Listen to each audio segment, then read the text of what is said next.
Olá pessoal, bom dia, boa tarde, boa noite. Eu sei que hoje é quarta-feira, hoje pela manhã tivemos nossa encontro síncrono, mas ficou faltando esse conteúdo só para a gente fechar essa primeira semana. E vai ser uma aula bem curtinha e tal, não vai ter assim tanto conteúdo, então vou deixar essa semana mesmo, ou não vou deixar para semana que vem. E então hoje, bom dia, boa tarde, boa noite, acho que eu não sei se eu falei isso ou não, enfim. É, Hoje nós vamos ter a nossa segunda aula sobre aspectos relacionados à regulação do sistema digestório, tá bom? E é então a regulação da ingestão de alimentos, ok? Então aqui, nosso slide tradicional, qual que é o conteúdo dessa nossa aula, tá? Então a gente vai falar primeiro uma breve introdução, depois nós vamos falar do Centro de Integração e Controle da Ingestão de Alimentos, tá? Então a gente vai falar do hipotálamo, dos núcleos da fome e da saciedade, as aferências, né, que alimentam então esse centro de integração. Vamos falar um pouquinho também das substâncias orexígenas, que são substâncias que dão fome, tá? Que nos levam a ter fome, e sobre substâncias anorexígenas, que são então substâncias que inibem a nossa fome. E a gente vai terminar então essa aula falando um pouquinho aí sobre, né, falando um pouco de detalhes sobre alguns hormônios, tá? Hormônios que eu considero aí que são um pouco mais importantes aí, que são então a leptina e a grelina, ok? Então a primeira parte da nossa aula, nessa breve introdução, né, por que que a gente tem fome e por que que a gente tem saciedade, né? Qual que é a importância dessas questões, dessas sensações, tá bom? Ahn, então, a primeira importância é impedir a ingestão excessiva, tá? Então a fome ela nos leva a procurar alimento, então é um motivador do comportamento de busca de alimento e ingesta, ok? E a sensação de saciedade, então, é uma forma de inibir esse comportamento de forma com o objetivo, na verdade, né, de impedir aí que a gente coma demais, tá? E um ponto importante também, né, da presença dessas motivações são então para garantir, então, né, uma importância para garantir um ritmo uniforme de passagem de alimento pelo sistema digestório, tá bom? Então esses padrões de fome e saciedade que a gente vai sentindo ao longo do dia ajudam a controlar, impedir uma ingestão excessiva num dado momento e garantir que esse alimento vá sendo então ingerido com algum tipo de seja de uma forma de sincronia com o passar desses alimentos pelo trato gastrointestinal, levando então a um ritmo mais ou menos uniforme de passagem de alimentos. Beleza? Então, quais são basicamente os centros de integração da ingestão de alimentos, tá? Então, o principal e o único centro que a gente tem é então o hipotálamo, tá? Então, esses padrões de fome e saciedade, eles são todos gerados a nível cortical, lá no nosso hipotálamo, tá bom? E no nosso hipotálamo nós vamos ter então dois centros importantes de geração desses padrões. Então, o centro da fome, que são os chamados núcleos laterais, e a gente tem também o centro de saciedade, tá? Que é formado então pelos núcleos ventromediais, e são estruturas do hipotálamo. Além disso, nós temos então as aferências sensoriais, tá? Que são utilizadas aí pelo hipotálamo, né? Esse centro de integração, essas informações são integradas no hipotálamo para gerar então esses padrões de fome e saciedade. Então, várias aferências nos levam a isso. Então, aferências visuais, aferências, inclusive, da presença de comida na boca, né? A questão mecânica da comida na boca, a distensão da parede do trato gastrointestinal, o cheiro, e também, de forma muito importante, O próprio sistema límbico tem uma importância, né? Então, as nossas emoções também estão diretamente relacionadas à ativação desses centros da fome e da saciedade. Então, essa importância do sistema límbico nesse processo é a base fisiológica que explica os transtornos alimentares, né? Então, a gente entende, a gente já sabe hoje de forma muito clara que transtornos psiquiátricos, né, eles levam aí algum tipo de tem uma repercussão bem importante para os perfis de alimentação. Então a gente sabe que, por exemplo, existem transtornos, né, aí, psiquiátricos, depressão, ansiedade, que levam aí uma ativação muito exacerbada dos centros da fome. Então, quando a gente está realmente, isso não é necessariamente algo, uma doença, né? Pode ser sim uma doença, mas a gente entende também que quando a gente está passando algum estresse normal da vida, a gente fica com uma tendência maior de ter fome, né? Ou de sentir saciedade com mais dificuldade. Bom, e o inverso também é verdadeiro. Existem também aí expressões psiquiátricas de inibição da fome. Então a gente tem aí os transtornos relacionados à anorexia e tudo mais. Então mostrando a importância das aferições sensoriais, mas também os processos corticais na regulação aí desses padrões de fome e saciedade. O que eu quero dizer com padrões corticais? São processos que ocorrem única e exclusivamente dentro do nosso encéfalo, não são percepções do mundo externo, mas são informações que são geradas dentro do próprio córtex. São os nossos sentimentos, os nossos anseios, as nossas vontades. Certo, pessoal?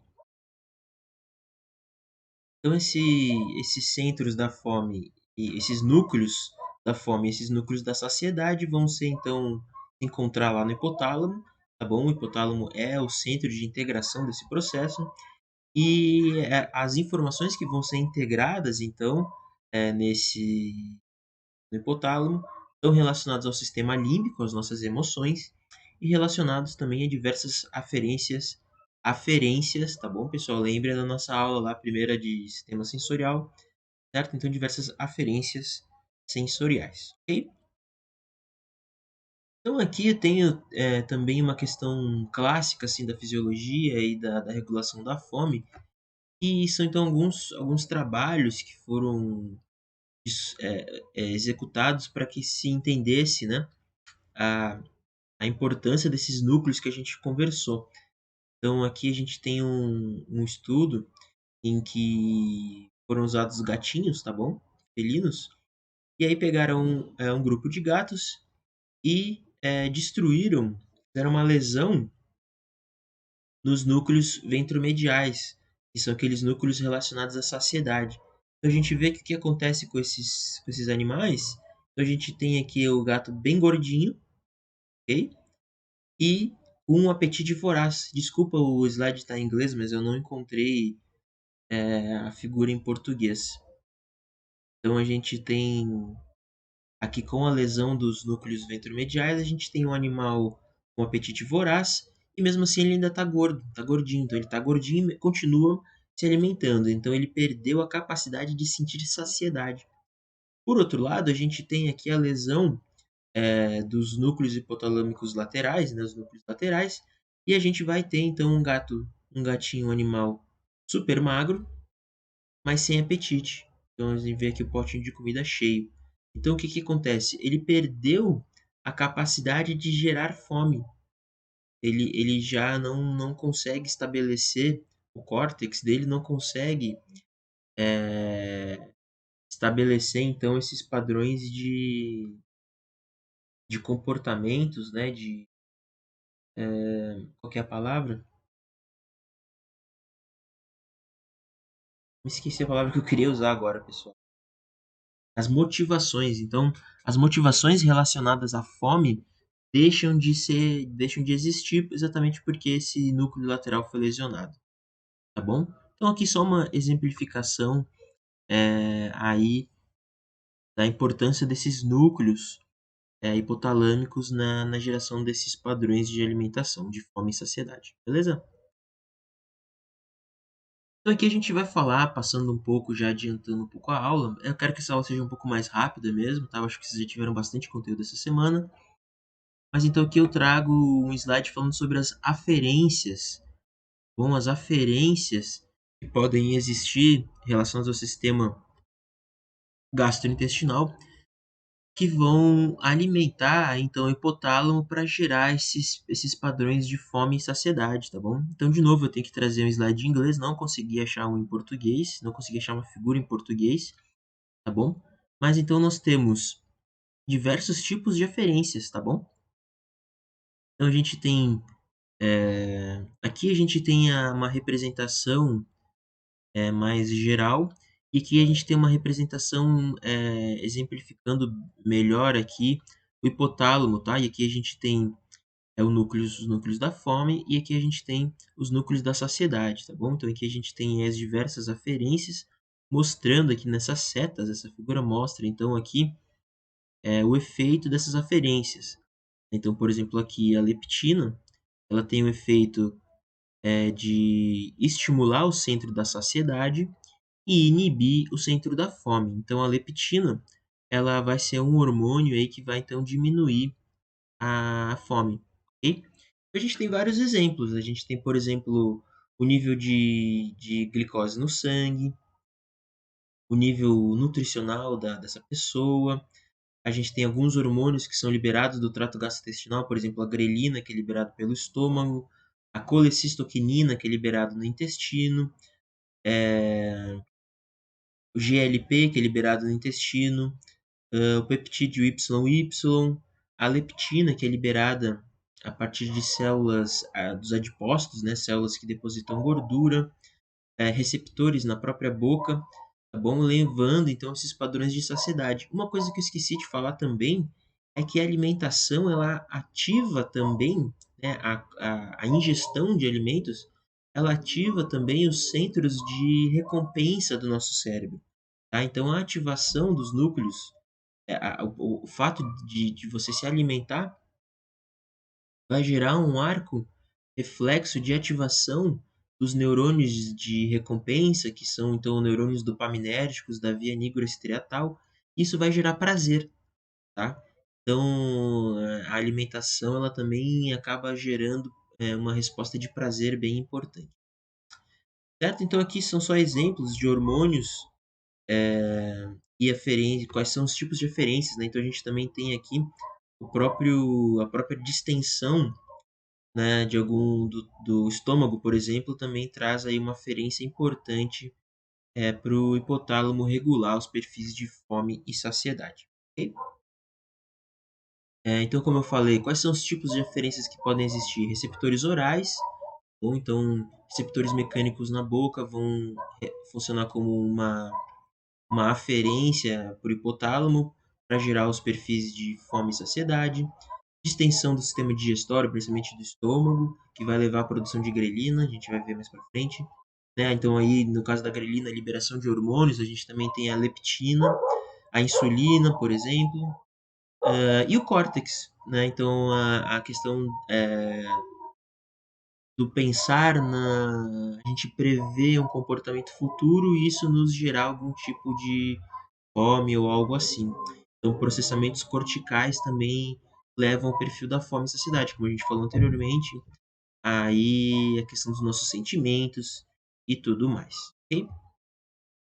Então agora a gente vai falar especificamente sobre substâncias orexígenas, tá? O que são substâncias orexígenas? São substâncias que dão fome, tá? E para uma substância dar fome, o que ela tem que fazer? Ela tem que ativar o centro da fome. Então aqui, ó, em roxinho, a gente tem os núcleos, é o núcleo da fome, tá bom, pessoal? Que a gente falou lá anteriormente nos primeiros slides. E aqui em verde, a gente tem então os núcleos da saciedade. Então, uma substância orexígena, ela tem que ativar os núcleos da fome, os centros da fome, ou inibir os centros da saciedade. Ok? E essas substâncias orexígenas, elas se dividem em hormônios e neurotransmissores, tá? Eu quero que vocês deem uma maior atenção para os hormônios só, tá? Os neurotransmissores é um tema assim, muito específico que eu acho que não realmente não vale a pena vocês se aterem muito, tá bom? Mas esses neurotransmissores, eles vão ser liberados aí pelos núcleos da fome ou os núcleos da saciedade e neurônios específicos lá do hipotálamo que vão levar então aí o processamento cortical da do estimular então os reflexos comportamentais, ok? Então esses neurotransmissores eles são liberados pelo centro da fome nesses neurônios ou inclusive são liberados do centro da fome em relação ao centro da saciedade quando a gente tem uma ação inibitória aí. Tá bom? Mas não foquem tanto nisso, ok, pessoal? É importante mesmo, que eu acho importante para vocês nesse momento, são então os hormônios, ok? Então, quais são os hormônios orexígenos? Então, a grelina é um hormônio orexígeno, tá bom? Então, a grelina, ela é produzida pelo estômago, tá bom? Então, quando o estômago passa muito tempo vazio, a gente começa a liberar grelina, e a grelina aqui, então, como vocês podem ver, é um sinal positivo, ativa os centros da fome. O cortisol, ele não está representado nessa figura, mas ele também pode ter algum tipo de repercussão orexígena, as endorfinas também, e aqui a gente já passa para os neurotransmissores, tá? Então, o neuropeptídeo Y, a gente tem aqui a representação do neuropeptídeo Y, é um dos neurotransmissores utilizados aí pelo núcleo da fome, tá? Então, ele é um neurotransmissor usado nessas estimulações neuronais a nível hipotalâmico, ou então também pode ter uma ação inibitória aí no centro da saciedade, ok? E o outro neurotransmissor é o AGRP, tá? Que vai funcionar aí de forma semelhante aí nos neurônios hipotalâmicos para levar então ao aumento a estimulação de comportamentos relacionados à ingesta de alimentos, ok? Então agora eu trouxe para vocês o mesmo tipo de slide, só que agora a gente vai falar de substâncias anorexígenas, tá? Que seriam então substâncias, aqui tá errado no slide, tá bom, pessoal? Perdão. As substâncias anorexígenas, esqueçam isso aqui, são substâncias que inibem a fome, tá? Eu copiei o slide anterior e esqueci de ajustar isso aqui. Então, só para ficar bem claro, né? Tá errado isso aqui, vou botar um xizinho, beleza? Então, as substâncias anorexígenas são substâncias que inibem a fome, então são substâncias que vão ativar os núcleos o núcleo da saciedade, né, o centro da saciedade, ou vão inibir os núcleos da fome, o núcleo os núcleos que estão relacionados ao comportamento da ingesta de alimentos, ok? Quais são os hormônios, então? A leptina, tá? Então, a leptina é um hormônio produzido pelos adipócitos, tá? Então, quanto mais adipócitos a gente tem, mais células que estocam gordura a gente tem no nosso corpo, maior é a produção de leptina. E quanto maior for a produção de leptina, maior vai ser a inibição da leptina sobre os núcleos da fome e maior vai ser a ativação dos núcleos da saciedade. Beleza? Então, esse é um hormônio importantíssimo para essa regulação. A insulina também vai ter um papel importante, tá? Então a gente tem aqui a insulina inibindo os núcleos da fome e ativando os núcleos da saciedade. Okay? Noradrenalina também não está representada aqui, mas tem uma importância, como a anorexígena. A colecistoquinina, pessoal, é um hormônio produzido pelo intestino, um hormônio intestinal, que vai então inibir aí o centro da fome. O peptídeo YY, tá bom? Então aqui também produzido aí pelo intestino, vai também inibir o centro da fome. E o hormônio GLP-1, tá? Que também é produzido a nível intestinal e vai aí inibir o centro da fome. E a serotonina, por fim, também parece ter algum efeito inibitório sobre o centro da fome, ok? E quais são os neurotransmissores utilizados pelos núcleos da saciedade? Então, o MSH é um hormônio importante e o POMC, tá bom? Também é um neurotransmissor aí importante. Lembrando que, pessoal, não deem tanta importância para isso nesse momento. Acho que isso não tem tanta relevância para vocês. Acho que é algo já super específico. O que eu acho importante é vocês saberem os hormônios, principalmente a leptina, a colecistoquinina e o peptídeo YY, tá? Os hormônios aí produzidos pelo sistema digestório e pelos adipócitos, tá? Então, a leptina, nesse caso, realmente é o mais importante. Então, agora a gente vai falar um pouquinho desses hormônios que eu considero que são realmente os mais importantes para vocês saberem. Esses aqui eu realmente sugiro que vocês estudem mais e gravem isso para a vida profissional de vocês mesmos, tá? De vocês mesmos. Porque são dois hormônios muito importantes, tá? E que são tidos como os reguladores clássicos aí da fome e da saciedade.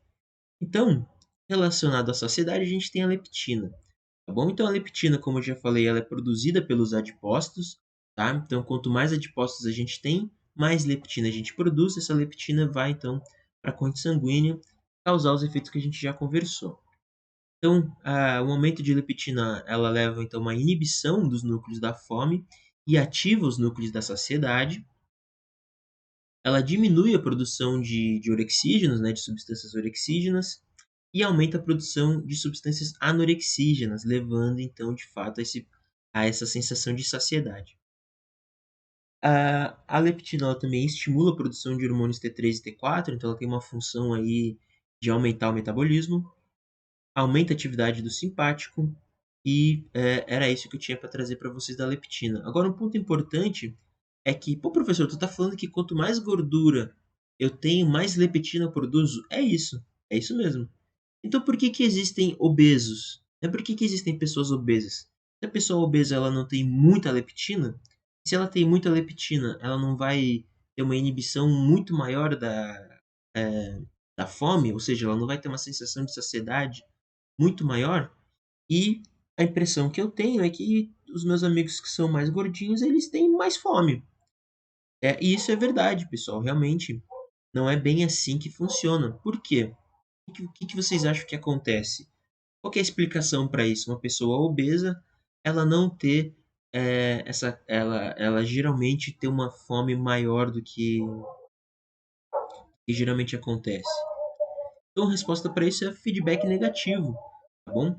Então uma pessoa que é obesa, ela realmente produz muita leptina, mas por uma questão de feedback negativo, as células hipotalâmicas dela já sofreram um processo de dessensibilização hormonal, tá bom? Então, o que que acontece? No momento em que a gente tem muito hormônio, né, na corrente sanguínea, ativando algum tipo de receptor, a gente tem uma dessensibilização.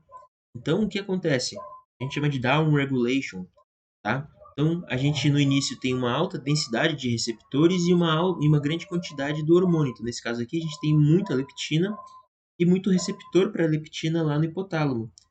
No momento em que essa pessoa vai se alimentando muito, comendo muito e ficando cada vez mais gorda, acumulando mais tecido adiposo, ela vai cada vez mais produzindo mais leptina. Então ela começa a ter muita leptina e começa a ter uma ativação muito grande desses receptores de leptina. E o que, que vai acontecer? O próprio organismo vai fazer um ajuste nessa alça e vai levar então uma diminuição desses receptores de leptina. Então, por mais que a pessoa produza muita leptina, ela tem menos receptores, ela está dessensibilizada, ela está tolerante à leptina. Então, isso explica por que, que pessoas obesas, pessoas que têm muita gordura, continuam sentindo saciedade, continuam sentindo fome, na verdade, porque elas estão altamente dessensibilizadas para a leptina. Ok?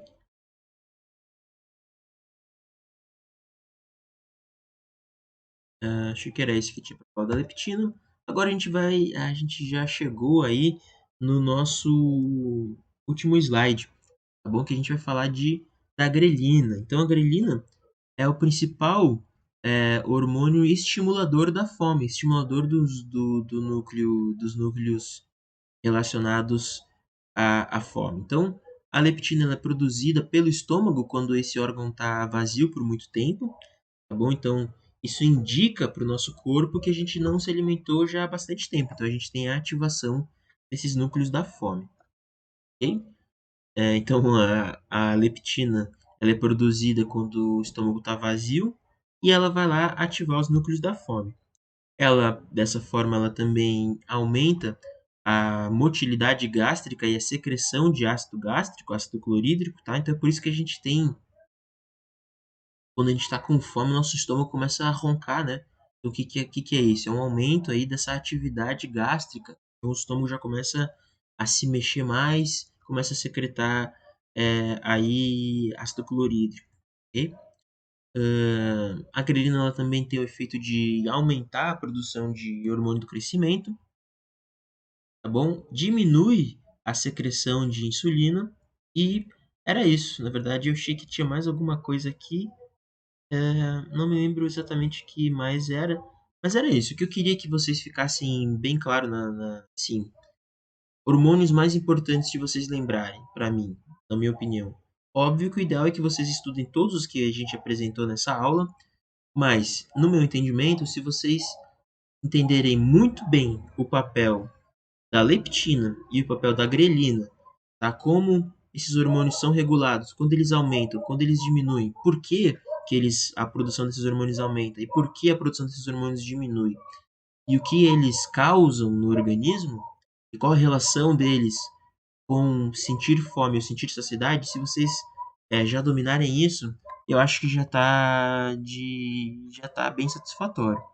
Claro, se vocês quiserem estudar mais, quanto mais vocês estudarem, melhor. Acho que talvez entender também um pouco o papel da insulina pode ser importante para vocês entenderem outros processos mais para frente. Certo, pessoal? É, Essa foi só toquei assim, muito rapidamente sobre a regulação hormonal e o sistema endócrino, né? Com certeza, semestre que vem vocês vão ter aí muito mais informação em relação a esses processos e vocês muito provavelmente vão voltar a estudar aí esses hormônios relacionados ao trato gastrointestinal. Certo, pessoal? Então era isso. Espero que vocês tenham gostado dessa aula. Eu tentei fazer ela bem rapidinho, mas acho que ela durou aí uma meia hora. Não queria que fosse tão longa. Mas é isso. Se vocês gostaram, deixem o like aí no vídeo do YouTube para eu saber se a aula está agradando. Qualquer dúvida, podem deixar o comentário aí no próprio vídeo. Ou guardem a dúvida para a gente tirar nosso momento assíncrono. No nosso momento síncrono, desculpa. E é isso. Essa semana já vocês não vão mais ter aula gravadas, né? Então eu já vou começar a preparar o conteúdo da próxima aula, tá bom? Na semana que vem, então, as aulas que vocês vão assistir vão ser as aulas relacionadas aí a já o passo a passo do que acontece com o sistema gastrointestinal quando a gente se alimenta. Então, a gente vai ver processos que ocorrem na fase oral, a gente chama, então na fase oral não, desculpa, na fase cefálica, os processos cefálicos relacionados à ativação do sistema gastrointestinal, e a gente vai estudar também na semana que vem aí os processos da fase gástrica. Não sei se a gente vai começar e terminar semana que vem a fase gástrica, mas certamente a gente vai começar, certo? Então é isso, pessoal. Grande abraço e até a próxima. Não esquecem de deixar o like e os comentários aí caso tenham gostado do vídeo. Se não gostarem, deixem um dislike também para eu saber que a aula foi ruim. Certo? Então tá, um abraço, muito obrigado.